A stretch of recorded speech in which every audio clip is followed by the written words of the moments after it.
Wonderful. Excellent. Welcome, everyone, to the third episode of the Magic-A-Thon. My name is Alexander Thorn, and I put together this weekly show due to mass quarantines happening worldwide. This is a time where many of us are filled with uncertainty, worry, and apprehension. To that end, it has affected people in a myriad of ways, especially those in the entertainment industry.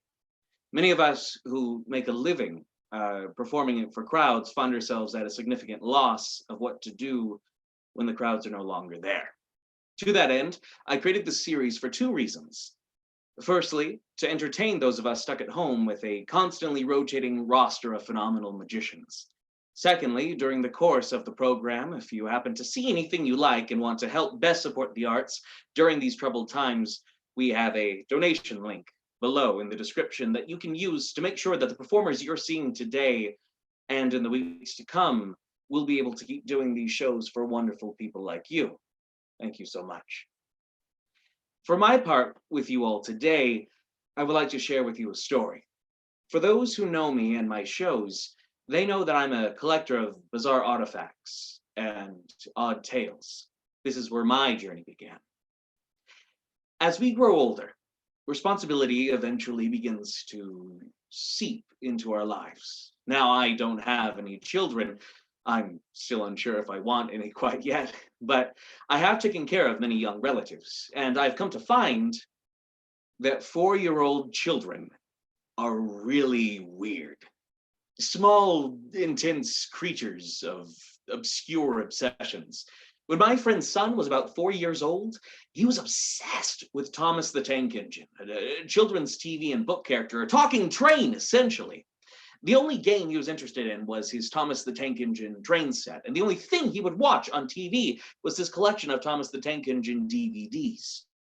Thankfully, he's grown out of it now. My old partner's daughter had a different obsession altogether. She became obsessed with coloring books. You know, the kind of thing, books that were originally meant for kids, but now a bunch of adults are really into them. But they're full of line drawings, and the child is supposed to take their pens and their crayons and fill in the colors. About a year ago, I was in the habit of buying her a comic every Saturday morning. One weekend arrived, and I found that my local store didn't have a copy of the comic I usually bought for her, so out of desperation, I purchased a coloring book.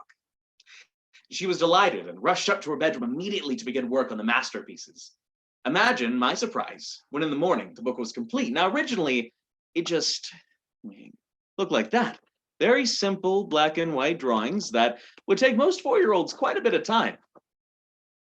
Now, in that morning, the book was entirely complete. This 4-year-old had colored in each and every picture and had done an amazing job too. She'd done a great job, and we gave her so much praise for her handiwork. I was so impressed that a few days later, I popped into the store and bought her another one. I did note that this time she wasn't quite so delighted to receive it, but she dutifully took it upstairs and began coloring in immediately. Once again, we were astonished to find the next morning that the book had been successfully colored in, and we were again amazed to see the neatness and attention to detail that she had shown in her work. Now, I don't know how many of you have seen drawings from 4-year-olds, but usually they're not so precise and adding depth and different elements of shading, making it three-dimensional, but staying within the lines. That alone is amazing for a 4-year-old. Each picture perfectly colored in without a single pin stroke out of place. This was amazing for a 4-year-old, and believing we maybe perhaps had an artistic genius on our hands, I went straight to the bookstore and purchased another one. I think I was beginning to become the store's favorite customer. Upon receiving this next coloring book, my partner's daughter looked visibly upset. She snatched it out of my hand and stomped upstairs. "You don't have to do it if you don't want to," I called up the stairs vainly. She did not reply, but I heard her bedroom door slam shut. My girlfriend and I exchanged quizzical looks, and we decided to go upstairs and talk to her, perhaps apologize for bringing her the coloring books and maybe placing any kind of pressure on her. As I walked upstairs, I could hear her crying. "I'm doing my best, Miss Beebe. I'm doing my best." I ran to her bedroom, flung open the door, and was met by the sight of her laying on the floor, felt tip pens around her, coloring the book at a superhuman speed. It was as if she was possessed, her hand moving at lightning speed, coloring in first one picture and then another, and all the time crying, "I'm trying, Miss Beebe, I'm trying! Darling, stop!" My girlfriend shouted and ran towards her daughter. As she saw me, she started to scream hysterically, and she flung the half-completed coloring book at me. My girlfriend scooped her daughter up and carried her, still crying and sobbing, downstairs and into the living room. All three of us sat crying with our arms around each other for an hour, perhaps longer. Eventually, her wailing subsided, and through sobs, she managed to explain to us that a mean old lady called Miss Beebe lived in her bedroom and had made her color in the books.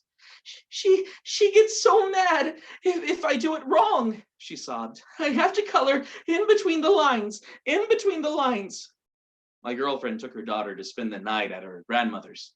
There was no way that we wanted her to spend the night in her bedroom, full as it was with crayons and pencils and pens and coloring books and the memories of this imagined Miss Beebe. I knew nothing of the history of our house. We bought it after years of dating, and the house had been empty at the time. We were so very much in love and were purely intent on starting our lives together in a home that we could call our own. Thoughts of the house's past had never entered our heads. Who cares what happened before or what purpose the house used to serve? However, now, with all the drama and with my girlfriend and her daughter safely out of harm's way, I decided to investigate a little further. I called around to my neighbors and asked them if they knew anything of our home's history. They seemed a little hesitant at first, but I encouraged them, and they eventually told me a tale that made my blood run cold. Before we had purchased the house, it had stood empty for a year. That much we knew. What we did not know was that prior to the house being abandoned, it had been a nursery for children aged 2 years up to 5 years old. The nursery had been owned and run by a tyrannical ex-school teacher by the name of Miss Blackburn, or Miss Beebe, as the children called her. After several scandals involving children at the nursery being sent home with physical injuries, the authorities investigated and discovered the awful manner in which the nursery had been run. Thankfully, my neighbors spared me too many details, but they did mention that children who wet themselves were forced to stand on a table while the other children laughed at them, and children who could not color inside the lines of drawings had rulers wrapped along their knuckles. Following the inevitable closure of the nursery, Miss Blackburn decided she could not face the public shame and loathing, and she took her own life in the very room that now served as my girlfriend's daughter's bedroom. I've never been a particularly religious man, but this story, plus my experiences within the house with her, convinced me to contact her local priest. The priest refused to perform an exorcism, believing them to be a relic of a bygone age. A few short days before, I would have agreed with him. But at that moment, I had had my faith and convictions shaken to the core. Perhaps the priest could see this, for although he would not perform an exorcism, he would instead bless the house. And so it was that the priest and myself walked from room to room in what had once been my family's happy home, scattering holy water, reciting the Lord's Prayer. Did it work? Did the devotions of the priest rid the house of Miss Blackburn's malevolent spirit? I believe it did. For the following day, I decided to throw out all the old coloring books.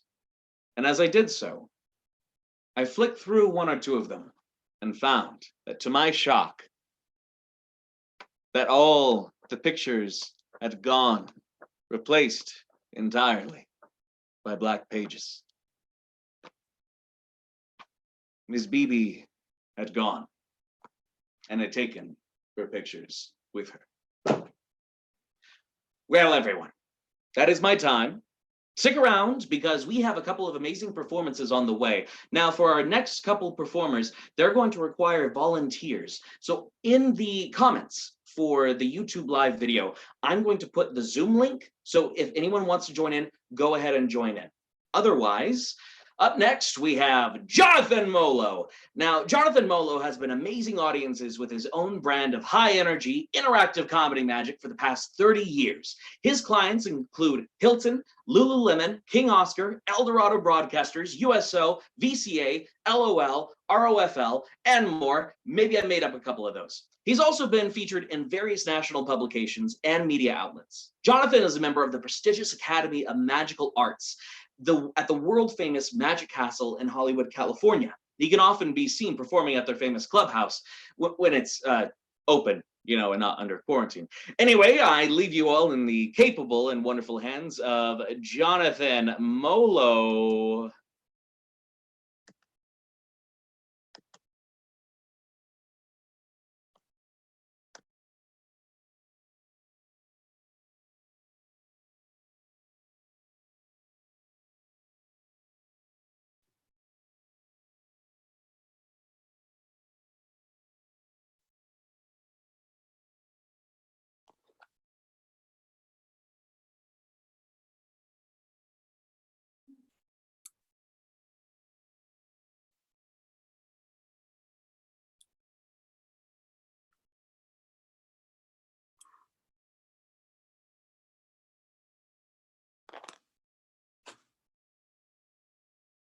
Ladies, gentlemen,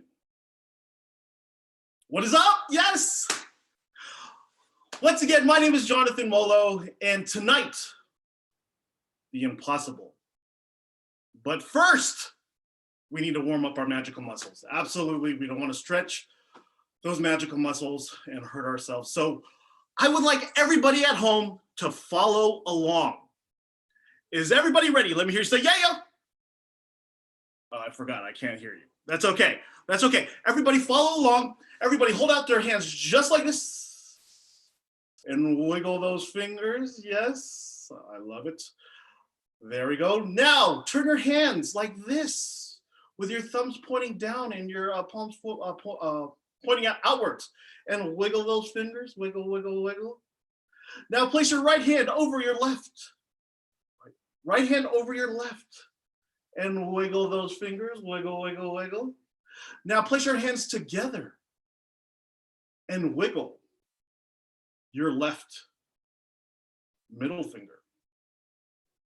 Okay, I see some of you, is that your right or your left? That looks like it's very fluent. So now, like you're looking at a clock, I want you to turn your hands clockwise. Slowly, slowly. Slowly, till you're in this position, and everybody go like this, and go like this. Give yourselves a round of applause. Yes, I think we're warmed up. I think we're ready to go. But there is another test that I must perform. Alexander Thorn asked me to do this, especially since everybody's quarantined, and there's no time where you can't drink. There is time where you can drink. That is why I was asked to do a virtual sobriety test. Absolutely. So we're going to use this very special sobriety card. Yes, this is one card with 4 sides. This is the first side. This is the second side. This is the third side. And this is the fourth side. Do it again. Thank you, sir. I really appreciate it. We'll do it again. There's nobody really there, but we'll do it again. This is the first side. This is the second side. This is the third side. And this is the fourth side. Everyone is so amazed you forgot to clap. Yes. Well, I can't see or hear you, but you know what? I think the problem is we're going to do this till you all like it. I think that's what we're going to do. This is the first side. This is the second side. This is the third side. And this is the fourth side. Yes, I can feel the love radiating from, I don't know what it is, but it might be the 5G towers. I think that's what it is. Okay. Raise your hand if you want to know how this works. Okay, whoever didn't raise their hand could leave. Just don't leave, please. We need as many viewers as we can get here. I will show everybody here the way this works. Some people think there's 4, but there's actually 5 spots on this side. Absolutely. So if I cover this blank spot right here, some people think there's actually 6 spots. If I cover this spot right here, some people think there's only 4. Same thing on this side. How many does everybody see? 1. But in actuality, there is 2. Yes. So if I cover this blank spot right here, some people think there are 3 spots. If I cover this spot right here, some people only think there's just 1. So some people think there's 6, some people think there's 3.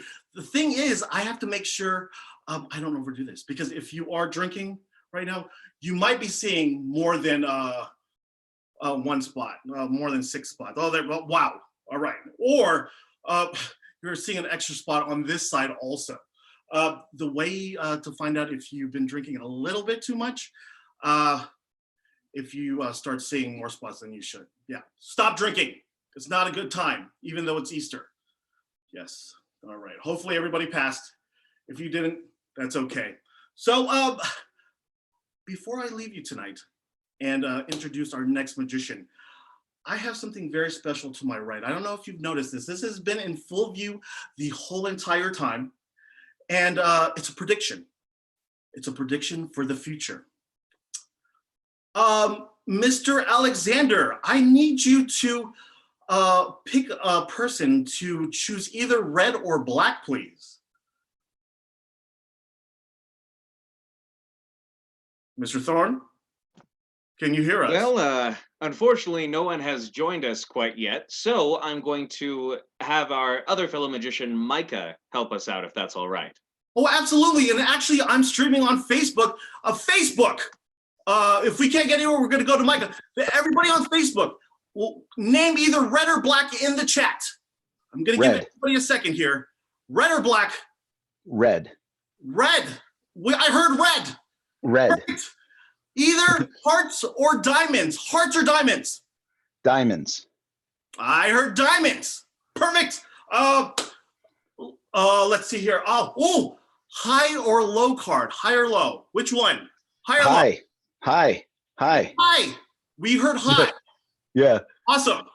So let's say 7, 8, 9, 10, Jack, Queen, King. Which one will it be? 8, please. We heard 8. The 8 of diamonds. Is that correct? Yes, please. That's unfortunate. Not all the magic tricks work, people. I should have prepared a little bit more. I apologize. I was hoping somebody would name one of the aces, but what was the card that was named? 8 of diamonds. Yeah, I'm not even close. It was one of the aces. Oh, eight ace of diamonds or 8 of diamonds? 8. Yeah, I was hoping you would change your mind, but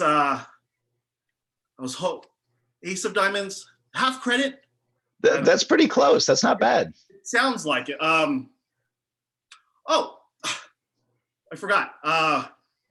These cards are actually from a different deck, and they're marked.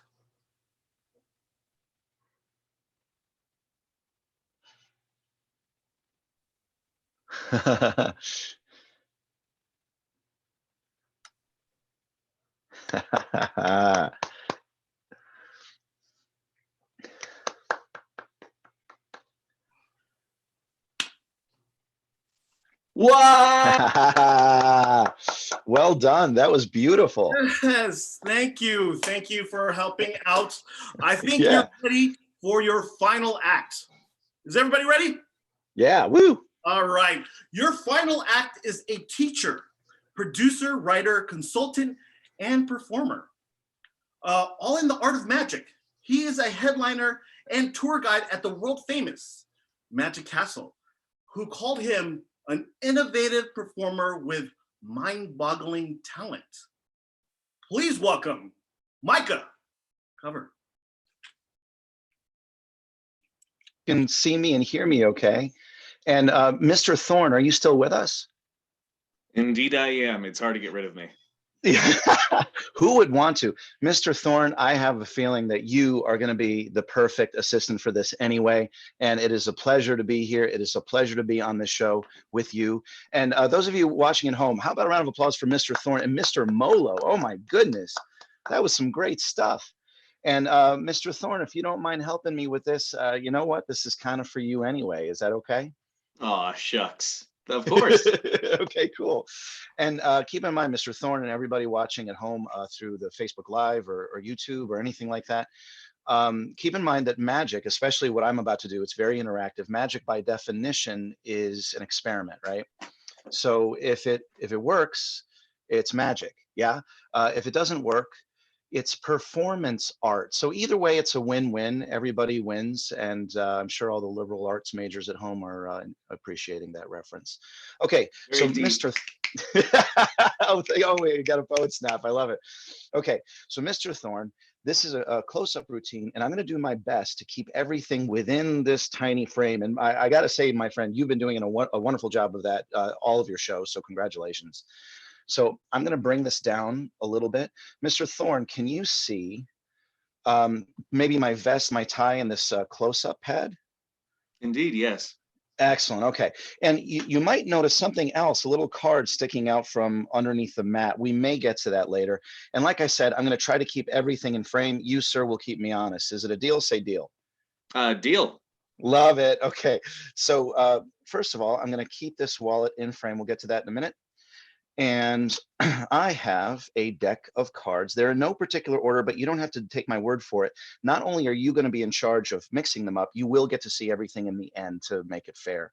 So, Mr. Thorn, I'm just going to keep shuffling till you say stop, sir. Stop. I wasn't sure if that was a command or a sneeze, but I'll take it. It sounded like you said stop. Now, Mr. Thorn, we're going to need the number 4 a lot during this journey of ours, and you'll see why when we get to the end. So I want you to help me cut the cards 4 times. So just say stop. Stop. Okay, is that okay? Yeah. Okay, that's 1. Say stop. Stop. 2. And you can still see everything okay? Oh, yes. Wonderful. Say stop. Stop. 3. Is that okay? Oh, yeah. Excellent. 3. And this should be the 4th and final time. Say stop. Stop. And that's okay? Oh, yes. Excellent. 4. Excellent. Now, again, I'm going to do my best to keep everything literally on the up and up, literally in frame. Here is my little card wallet from our friends at the Academy of Magical Arts. Yay. Oh, I know them. Yes, you do. Yeah. And they'd be lucky to have you, man. Oh, you flatterer. It's true. It's true. So I've discovered that it helps to elevate things. Can you see the card wallet okay? Yes. Excellent. So watch this. I'm going to slowly take off the first paper clip right there and slowly take off the second paper clip right there. It was the 2 paper clips keeping the wallet closed and secure. Does that make sense? Yes. Excellent. So here we go. I'm going to show you what is inside the wallet. It's a piece of paper with a prediction on it. You can see the ink. We will get to that toward the end, hence the prediction. But as always, I'm going to do my best to keep that in frame. Fair? Say fair. Fair. Excellent. Okay. So again, we're going to do everything by force, and you'll see why in a minute. So check this out. I can just deal 1, 2, 3, 4, one at a time onto the table. Or on the mat more specifically, or I can drop 4 from the top. I can also do it from the middle. Excuse me. I can also do it from the bottom. And how about you take 4 turns? Mr. Thorn, always wanted to ask you this, top or bottom? Or middle, or middle. My. Or middle. Oh dear, you naughty boy. Let's go with top. Top, Only okay. because we're live. Fair enough. I love it. Okay. So top 4, do you want me to deal or drop, sir? Go ahead and just drop it. Okay. So 1, 2, 3, 4. Dropped from the top. Okay, so that was turn number 1. Top, bottom, or of course middle. It's up to you. Ooh, let's go with the middle. Middle, I love it. Okay, and that's pretty close to the middle. Is that okay with you? Yeah, definitely. Excellent. And do you want me to deal or drop? As Aristotle said, drop it like it's hot. Love it, man. Aristotle could drop them fat beats like nobody's business. Okay, I think that was turn 2. So we're halfway there, top, bottom, or middle? Let's go with the bottom. Bottom, okay. And again, we're going to go by 4. So do you want me to deal or drop? Deal it. Deal. Okay, so 1, 2, deal with it. 3, 4, and I believe that was the third turn. Is that correct? Yes, I believe so. Excellent. So how about one more turn? Make it a good 4, top, bottom, or middle. Let's go with the top again. Top and deal or drop. Drop it. Drop it like it's hot, like Aristotle. Boom. Okay. So we don't need the rest of the deck, but again, I'm going to do my best to at very least keep the edge of it in frame, just so you see everything. And yeah, and so we're almost done. As I said, let's see, and I'm going to do my best to keep these in frame. We're going to do everything by 4. So this time I am going to deal 1 at a time because I do need 4 distinct piles. We've been going by 4s every step of the way, and that's how we'll end. And then we're going to see what we end up with on the top. Fair, say fair. Say fair. Excellent. I love it. Okay, cool, cool. All right, so here's the wallet that's been in frame the entire time. Mm-hmm. With the 1 piece of paper, nothing else inside the wallet. That's very true. Yeah. And let's take a look at the prediction.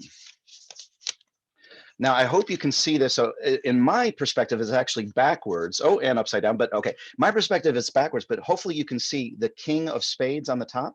Yeah, it says kiss, Oz, Zis, and Kuss. I know, right? Gesundheit. Yeah. Okay, so check this out. The first one is king of spades, and boom. All right, let's look at the next one. Ace of spades, and again, I'm going to try to keep everything in frame. No switches. Boom. The penultimate is, as you said, the zzz, or the 2 of spades. Indeed. Boom. And let's get our denouement. I love it, the denouement. Oh, I love it when you speak French to me. Here we go. Queen of spades. Boom.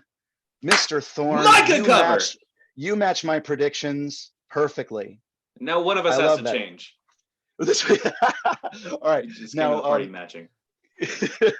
Now, Mr. Thorn, before I go, first of all, thank you for doing this. It was your choices that match my predictions, so thank you. But there's one last thing. And please, Mr. Thorn is my father, just Alexander.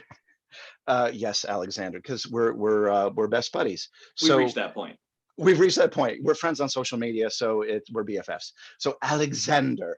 So you may notice, you might have even caught this on your screen. There's something on the other side of my prediction, and it is something called the Magician's Code. Can you see that okay? Yes. Yeah.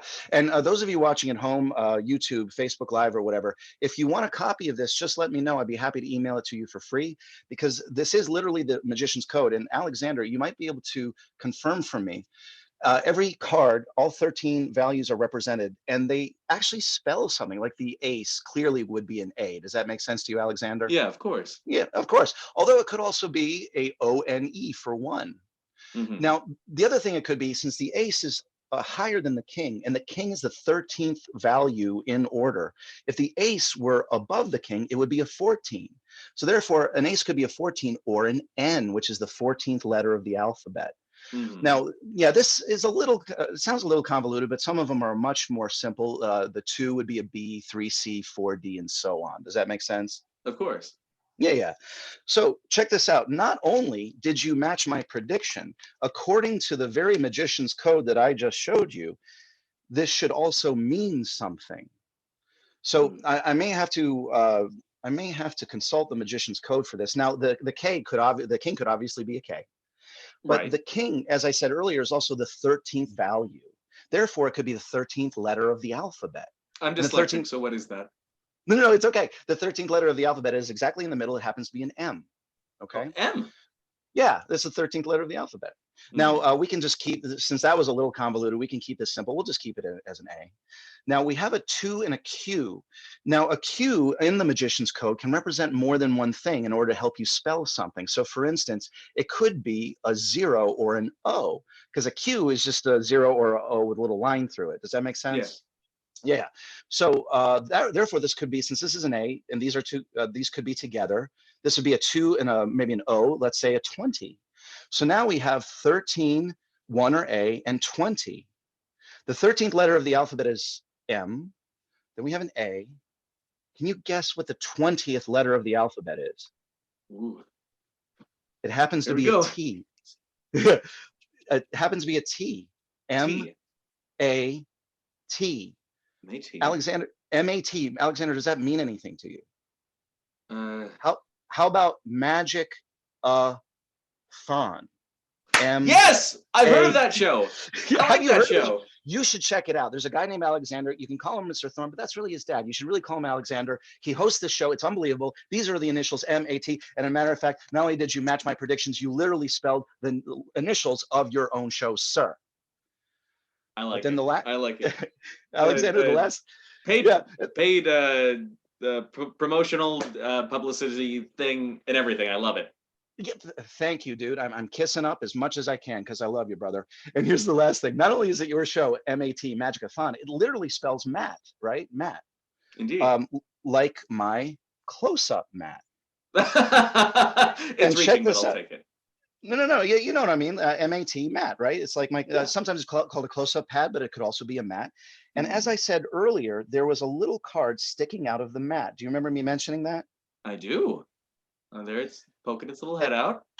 Yeah, it's poking its little head out. There was a card underneath the mat the entire time. This prediction suggests Matt to me, so I pulled the card out of the mat, and maybe it's a prediction as well. It's blank. So if this is indeed a prediction, as Matt, your show, and the prediction on the Magician's Code suggests, that would mean that this is a prediction as well.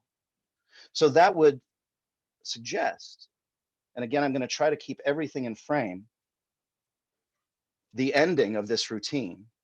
And sure enough, every card in the deck is blank. And Alexander, sir, not only did you spell your show, you used the only cards in the deck in which it could have worked in the first place, the only cards that actually existed.